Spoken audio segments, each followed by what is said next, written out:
Good morning, everybody. This is Gracie Torres with Caveat Quarter Horse and Cattle Company, and I'm here this morning with Tehan Sissy Doc, who we call Callie, and she's kind of a project out here on the ranch.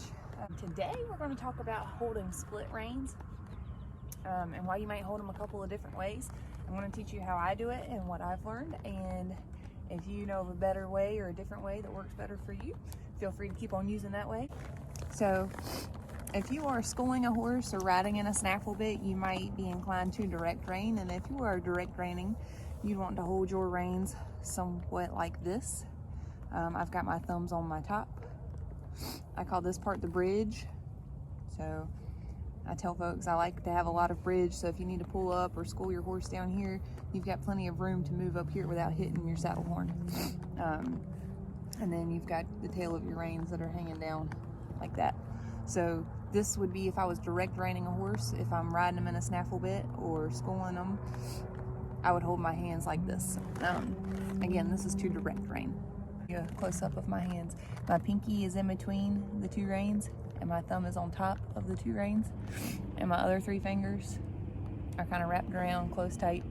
I'm not holding these reins with a deft grip. I'm actually holding fairly lightly.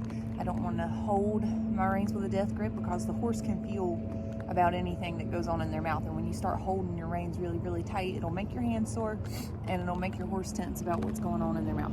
Hold your reins loose enough that if your horse needs some slack, that you can kind of let the reins feed through your fingers, but tight enough where the horse can't just pull the reins out of your hand. Again, this is not a death grip. It's just enough to keep the reins where they need to be.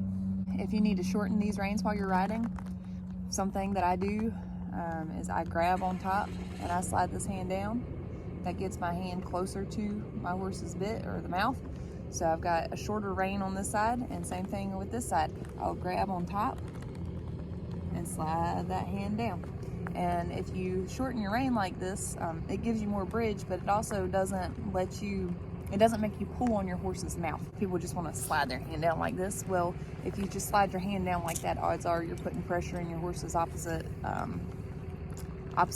side of the mouth, and you're giving her mixed signals. So it's important that you're comfortable with these reins and you know how to use them before you just start hauling on your horse.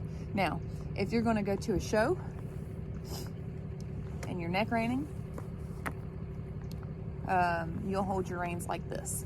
You have both tails on one side, and it's to the side of the horse of whatever hand you're using. So if you're using your left hand to ride, your tails will hang on the left side of your horse's neck. A lot of folks ride with their right hand. I do not, because I need my right hand to rope or work gates or shoot when we do our cowboy mounted shooting. So my rope hand and my shooting hand stays free, and I use my left hand for my riding. To hold these reins properly, when you go in the show pen, you want one finger, your pointer finger, in between the two reins, and the rest of your hand is just kind of closed around with your thumb resting on this opposite rein, if that makes any sense. So like this.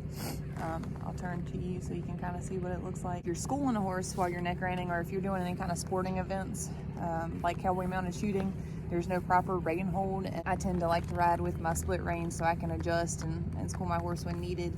But if I'm holding my reins like this, I'll hold them at the buckle, which is in the middle, and I've got a tail draped on each side. So guess what? If I'm riding pretty fast, or if I'm roping or something and one of my reins falls, I can pick it right back up and it's in my hand.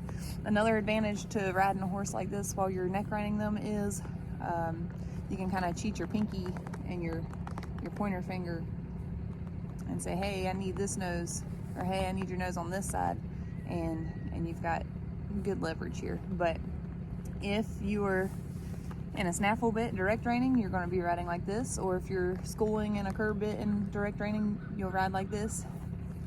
When you're in a show pen, you'll ride like this. So there's some tips on how we hold our split reins. Again, if you know better ways, because there are several different ways to ride with your split reins, and if you have a way that works better for you, keep on using that one. This is just what works for me, and I hope this helps somebody out. Thank you very much.